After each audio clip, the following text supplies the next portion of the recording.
must pass the Coronavirus Relief Flexibility for Students and Institutions Act, which is S 3947.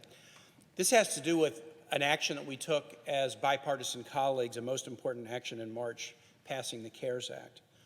The CARES Act included $13.9 billion for a higher education emergency relief for institutions to directly support students facing urgent needs related to this pandemic, and also to support the institutions as they cope with the effects of COVID-19.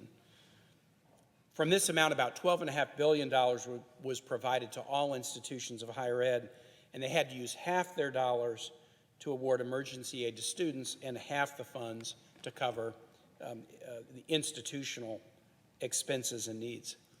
Congress was very careful in crafting this bipartisan provision to provide flexibility so that the institutions could make their own decisions about how to use and reward those funds, both to students and how to use them for institutions.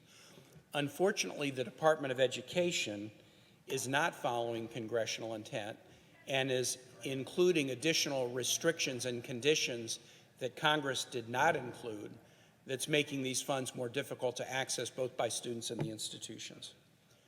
On the institution side, colleges had to quickly transition their programs online, many doing so on a widespread scale for the first time, without the technology capacity and staff training to conduct those classes. Colleges have also had to quickly send students living on campus home, bring students home who are studying abroad, clean and sanitize their facilities, provide refunds to students for room and board charges. They've had to meet greater financial needs and basic need challenges from their students, including housing, food, childcare costs. This has resulted in higher costs for colleges at the same time as COVID-19 has led to a sharp reduction in normal revenue streams, fundraising, housing, dining, event space, athletic, bookstore, conferences, and much more, including state funding that has been hurt. And these revenue losses are likely to continue if students drop out and tuition revenue decreases in the fall. This would come as schools implement costly safety measures for reopening, like testing and PPE distribution. Many institutions have already cut pay and benefits, laid off full-time staff and student employees, and slashed or reorganized academic and athletic programs. This is all in addition to the potential cuts that colleges will likely see from state budgets. I got a letter from the president of one of my community colleges, Dr. John Downey, president of Blue Ridge Community College in Weir's Cave. Here's what he said: "We anticipate devastating lost revenue and state budget reductions, and we have no way, with the possible exception of the CARES Act institutional funds, to offset those losses. The current CARES Act restrictions mean that community colleges will likely only be able to offset $100,000 to $300,000 of additional PPE expenses while we open up, but without the ability to offset revenue losses looming for FY21, we're concerned that we'll be forced to close vital programs and lay off hardworking personnel." Moody's Investor Services changed their outlook for higher ed to negative, indicating that 5 to 10% of institutions, particularly regional public schools and small private colleges, could face significantly intensified financial challenges.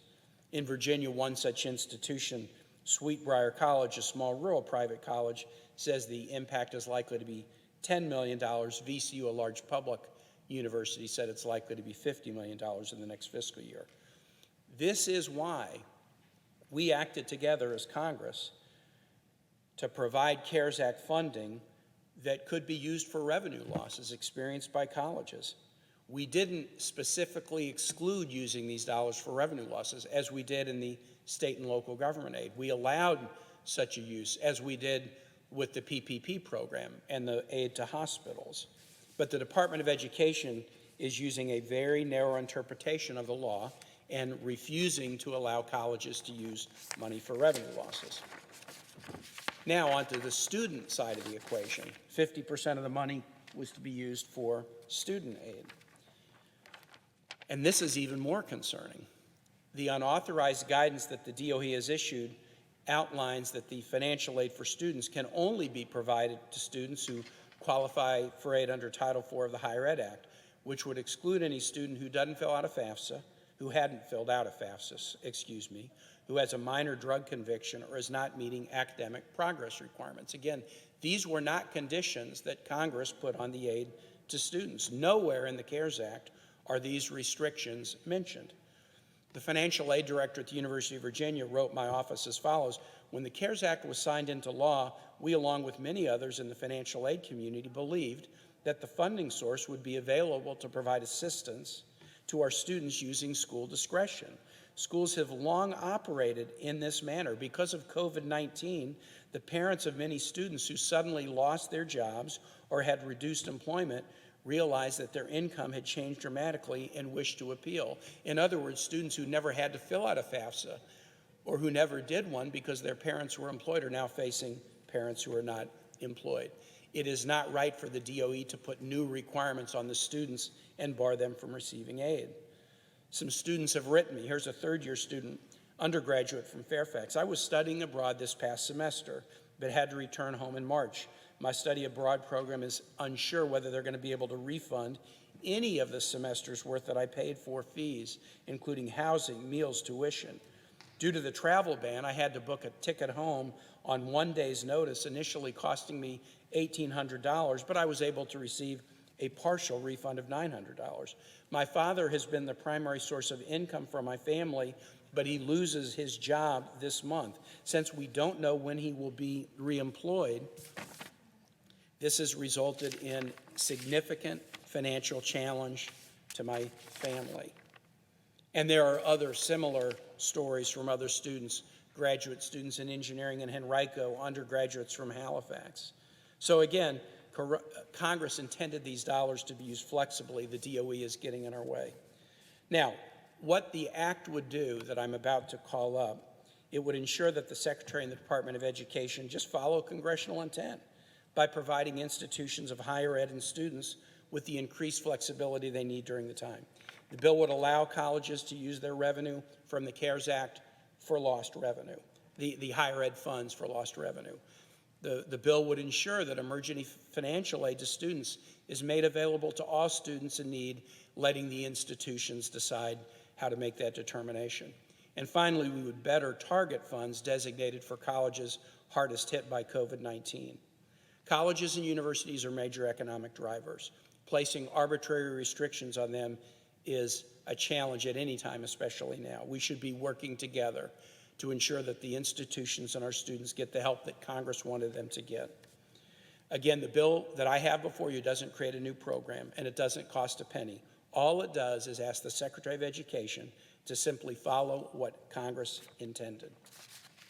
And Madam President, with that, I would ask unanimous consent that the Help Committee be discharged from further consideration of S. 3947, a bill to amend the provisions related to Higher Ed Emergency Relief Fund, to clarify the flexibility provided to institutions and for students under the fund, and that the Senate proceed to its immediate consideration. I further ask unanimous consent that the bill be considered read a third time and passed, and that the motion to reconsider be considered made and laid upon the table. Is there objection? Madam President.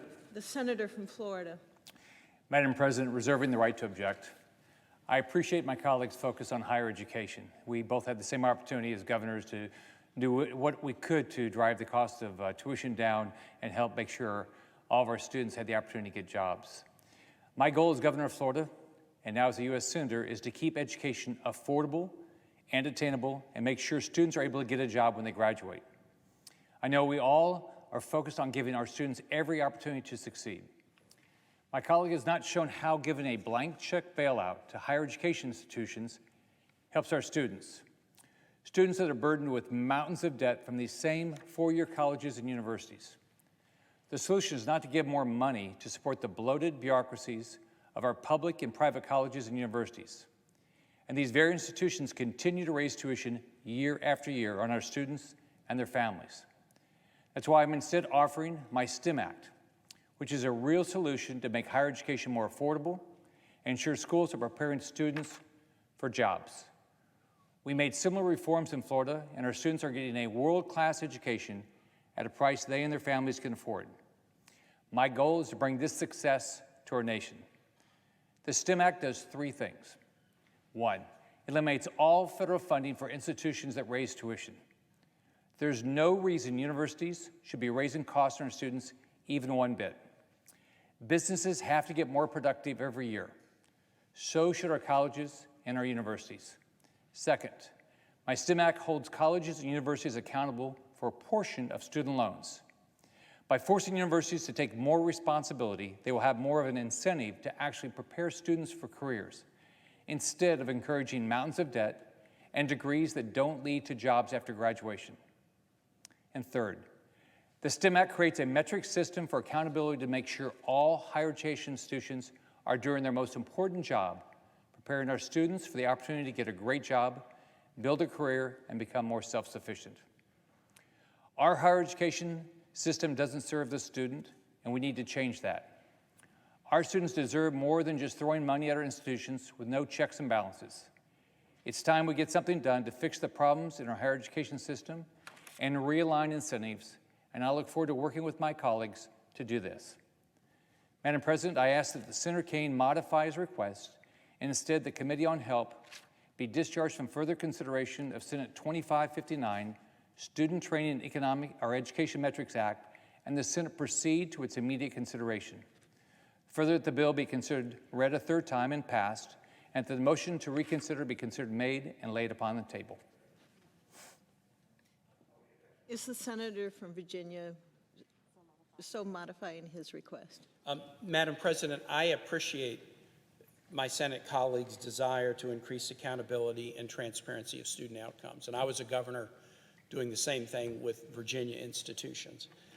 I view his request as a little bit of a non sequitur. It's not really connected to mine. He mentioned we shouldn't be throwing more money at colleges. And let me make plain again, my request does not cost a penny.